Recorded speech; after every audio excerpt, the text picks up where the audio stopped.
الحمد لله رب العالمين وأفضل الصلاة وأتم التسليم على سيدنا وحبيبنا ومولانا محمد وعلى آله وأصحابه أجمعين. اللهم علمنا ما ينفعنا وانفعنا بما علمتنا وزدنا علما وعملا وفقها في الدين يا رب العالمين وألحقنا بعبادك الصالحين.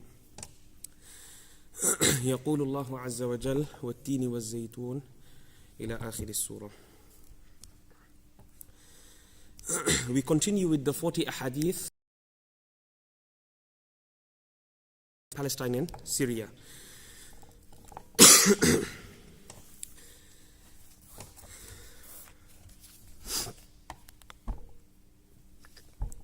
Here the author brings in a couple of ahadith in order to determine where is Najd, the place Najd, which the hadiths say where a lot of the fitna will be coming from. It is mentioned by Nabi sallallahu alayhi wasallam as Najd. Now Najd is right next to Hijaz. We said on the borders of from Hijaz to Bahrain, this way, east ways, Bahrain. On top it's Iraq, and at the bottom it's Yemen.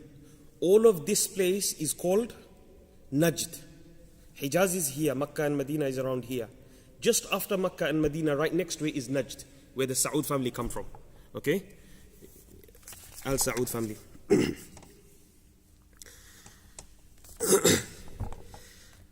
عن عقبة بن عمرو وأبي مسعود رضي الله عنهما قال وأشار النبي صلى الله عليه وسلم بيده نحو اليمن الإيمان ها هنا مرتين ألا وإن القسوة وغلظ القلوب في الفدادين حيث يطلع قرن الشيطان شيطاني ربيعة ومضر متفق عليه. In this hadith, Rasulullah صلى الله عليه وسلم he pointed his finger towards Yemen. There he said is true Iman. True Iman is in Yemen. True faith is in Yemen. True Aqidah is in Yemen. He said this twice. After repeating this twice, he said, verily the hard-heartedness, harshness is found in the Faddadin. So who are the Faddadin? Faddadin are the farmers. Here, حَيْثُ يَطْلُعُ قَرْنَاءَ الشَّيْطَانِ. This is the exact point. So Rasulullah, him pointing from Yemen to now Najd. Najd is where all the farmers live. Okay? Najd is where all the farmers live. There, he pointed towards there and he said, from there is where the two horns of shaitan appear from. Rabi'a at that time that were living in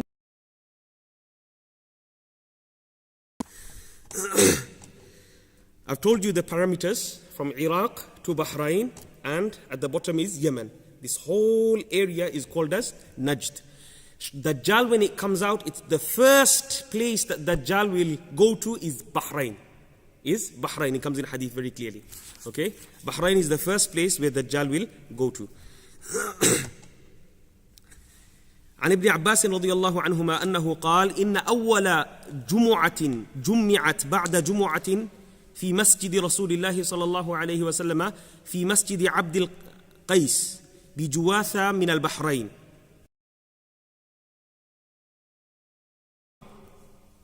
That was prayed after the masjid of Rasulullah صلى الله عليه وسلم was the masjid of Abdul Qais next to the borders of Bahrain. And then رواه البخاري وأبو داود. Then they said فقالوا يا رسول الله إنا لا نستطيع أن نأتيك إلا في الشهر الحرم وبيننا وبينك هذا الحي من الكفار مضر فمرنا بأهل فصل نخبر به من وراءنا وندخل به الجنة. Some of them, they embraced Islam and they said to Rasulullah, we are not able to get to you except for in certain months, in certain sacred months. Other than that, because of these kuffar of Mudar, were not able to pass through these people. They were most likely highway robbers. Very dangerous people. Anyway, then the author goes on to some of the people that became apostates after the death of Rasulullah. We know 3 of the fake prophets that came out. And on the Akhirul Zaman, we find here in many of the ahadith that are coming now, that 30 Dajjalun Kadhabun will come out. 30, if you want to say mini Dajjals, then it's like mini Dajjals. Okay? These 30 people, they'll be claiming prophethood, they'll be lying day and night, they'll be coming things look to be right which are wrong and wrong to be right. Okay? These are kadhabun, these are absolute liars, Rasulullah says.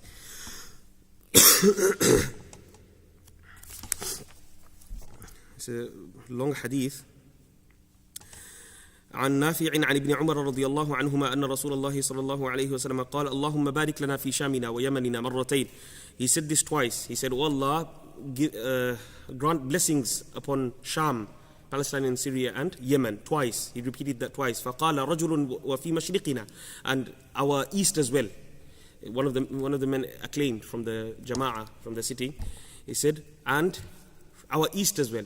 Rasulullah didn't reply in the first and second time. يا رسول الله فقال رسول الله صلى الله عليه وسلم من هنالك يطلع قرن الشيطان ولها 9 أعشار الشر. We done this last week, I think. From there, meaning from the east, from there comes out the horns of shaitan. Okay? And from there comes out 9/10 of the fitna. Understand this, 9. Okay? Da'ul udal. And there is a sickness which has no cure that will come out from Najd as well. Allahu alam if this has been witnessed yet or yet to be witnessed.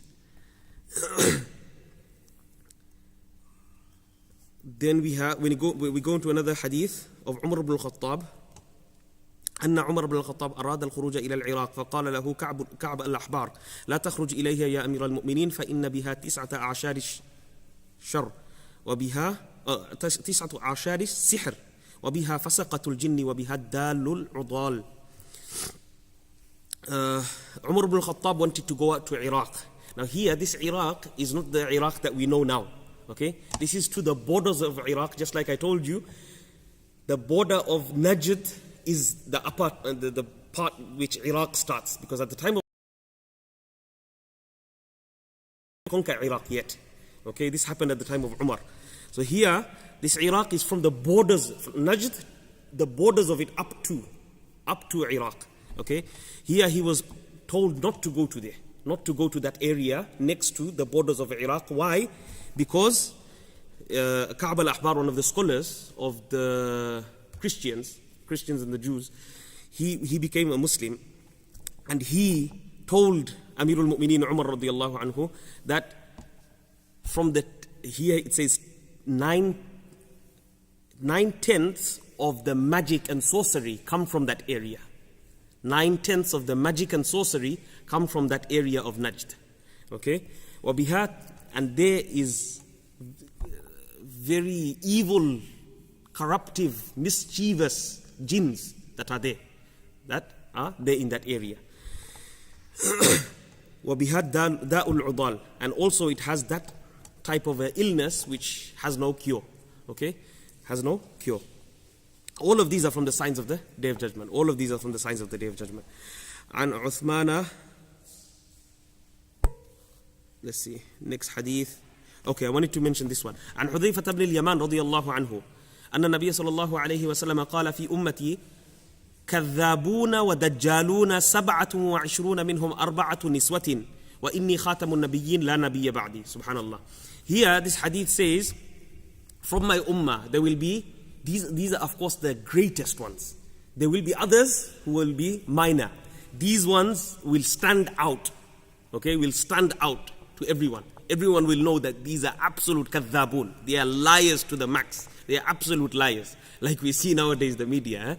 Some of those that we have on the media, absolute liars. Daylight lying in front of the whole world's face, coming up with tricks up their sleeves, which even the movies will fail. Astaghfirullah. Anyway, قال في أمتي كذابون ودجالون, 27 of them. From the 27, 4 will be women. 4 will be women. And then Rasulullah ends off and he says, understand that I am the last and final of all the Anbiya. There is no Nabi to come after me. Anyone that claims prophethood is an immediate disbeliever. Absolute immediate disbeliever. Rasulullah is the last and final prophet. This is what we mean by La ilaha illallah Muhammadur Rasulullah. Okay, anyone that believes otherwise will become an absolute disbeliever on the spot, instantaneously. La nabiyya ba'di, there is no prophet to come after me. The next hadith, he says 30. Okay, here he says 30. لا تقوم الساعة حتى تلحق قبائل من أمتي بالمشركين وحتى يعبدوا الأوثان. Allahu Akbar. All those that think far away. Okay, here look, the Qiyamah will not come until many factions choose and idols and stuff. Look at what they're doing right now in Riyadh. Those concerts, what are they doing? They're worshipping these things. They're having all these idols, celebrity idols, and those even the Hindus get a chance to play there. You know, so they're even promoting this is Abadatul Awthan. This is idol worship. Some of my وَحَتَّى يَعْبُدُوا الْأَوْثَانِ, and to the extent that they will become worshippers of these. وَإِنَّهُ سَيَكُونُ فِي أُمَّتِي 30 كَذَّابُونَ كُلُّهُمْ يَزْعُمُ أَنَّهُ نَبِيٌّ. All of these 30 of these will come out. These will be prominent. These will be well known. The whole world will come to know of these. There will be 30 of them that will be absolute liars. They will be like Dajjals, okay? Deceptive. Dajjal means deceptive. Something that deceives you, tricks you, okay, into thinking one thing, whereas it's something else in reality. كُلُّهُمْ يَزْعُمُ أَنَّهُ نَبِيٌّ. All of them will claim prophethood. All of them will claim to be Nabi. Whilst I am Khatamun Nabiyyin. I am the final and the last prophet. La nabiyya ba'di. There is no prophet after me. Next hadith. عن أبي هريرة رضي الله عنه حتى تقتتل فئتان عظيمتان يكون بينهما مقتلة عظيمة دعوتهما واحدة وتظهر. Allahu Akbar. Look at this hadith. The final hour will not come until these are armies of the Muslims. Two great Muslim armies will fight each other. This is a prophecy of Rasulullah. Two great armies will fight each other. They will be fighting for the same cause. They will be fighting for the same cause. The cause will be same. Hatta yub'atha dajjalun, until just before the time will come, there will appear 30 of them, 30 dajjalun, kadhabun, all of them claiming prophethood. Okay, all of them claiming prophethood. And then hatta yuqbad al-ilm. Ilm will be extracted away from the people. Ilm will be taken away from people. Knowledge nowadays has decreased to such an extent where nobody knows anything nowadays of deen. Everyone claims this and everyone claims that. Nobody's been through a systematic study of religion. Everyone wants to become the mufti. He doesn't have a clue what ifta is. He doesn't have a clue of any of the books of Islam, and he claims to be a mufti and give fatwa. Do you understand? This is the zamana that we're living in. This is the jahalat that has spread over the whole world. Whole world. Back in the days, at least, it was in the system to study Quran. It was in the system to study fiqh. It was in the system to study hadith in the secondary school, in the primary school, in the college, in the university. Unfortunately, now all of it's gone into jahils. Everyone's, they yuqbad al-ilm. Ilm will be taken away. What does this mean? This means the ulama, the pious ulama that understand the ahadith, the depth of the ahadith and the intricacies of the ahadith, they will pass away. The fuqaha will pass away. وَتَكْثُرْ الزَّلَازِلِ. Earthquakes, earth will be swallowed. Earthquakes will become rampant, will become widespread. Okay? One day, how did it go? We went so fast. 1 week went so fast. 1 month goes so fast. 1 year goes so fast. As if it's a week or a month. So, وَيَتَقَارَبُ الزَّمَانِ وَتَظْهَرُ الْفِتَنِ. So many types of fitna will come. Fitna is trials and tribulations in different forms. All types of calamities will appear in so many forms. وَيَكْثُرُ الْحَرَجِ. Here Rasulullah sallallahu alaihi wasallam says that will become widespread. There'll be nothing but killing and killing and killing. It's going to become worse. Haraj here means like a massacre, annihilation. That's why I say Mahdi cannot come out until World War III.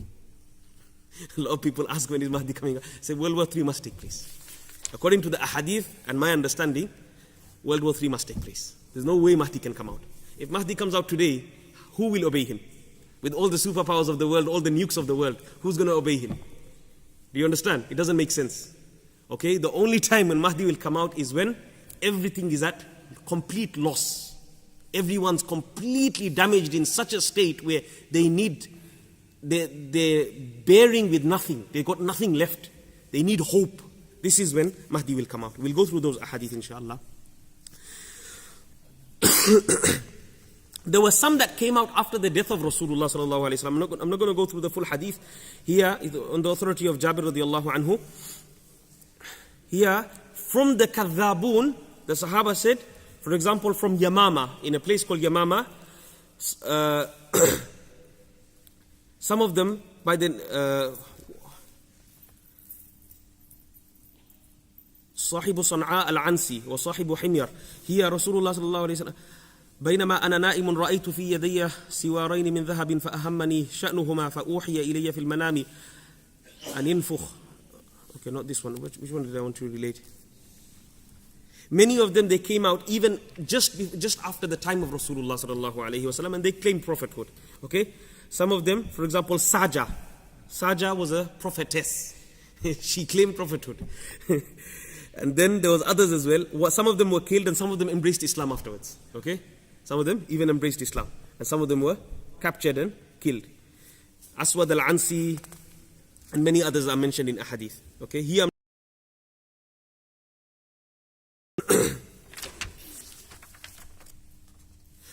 about boycotting. Okay? About boycotting. Here, Thumamah ibn Uthal, one of the great Sahabis, that was captured and then he was tied in Masjid al-Nabawi. Comes in this hadith, Bukhari and Muslim. He was tied 3 days in a row. He was tied. The 4th day, Rasulullah let him go. 4th day, the type of interaction that he had with Rasulullah, he embraced Islam. He went out, he made a ghusl and he came back and he said, I want to take the shahada. Okay. After that, he said to all the kuffar, that until Rasulullah permits me, you will not get one grain of wheat from me and my tribe. Because he was the leader of his tribe. Thumamah ibn Uthal. So boycott, have you got dalil? 100% dalil, Bukhari and Muslim. Okay?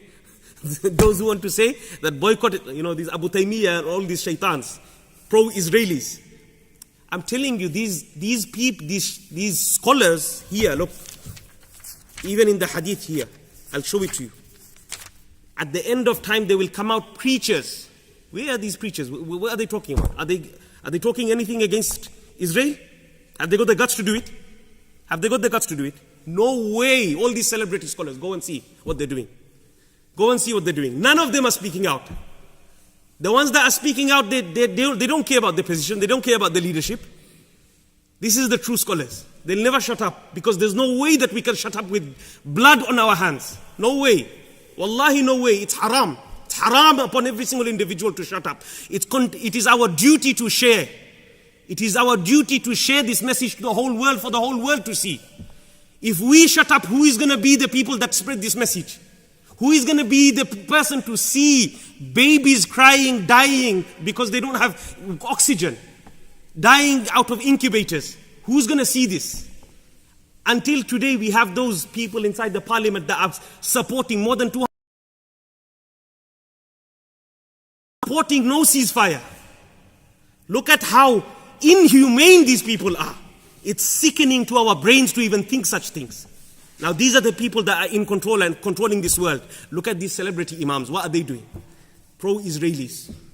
Celebrity imams, don't be fooled by fame. Fame is not what we ask for. Haqq is what we want.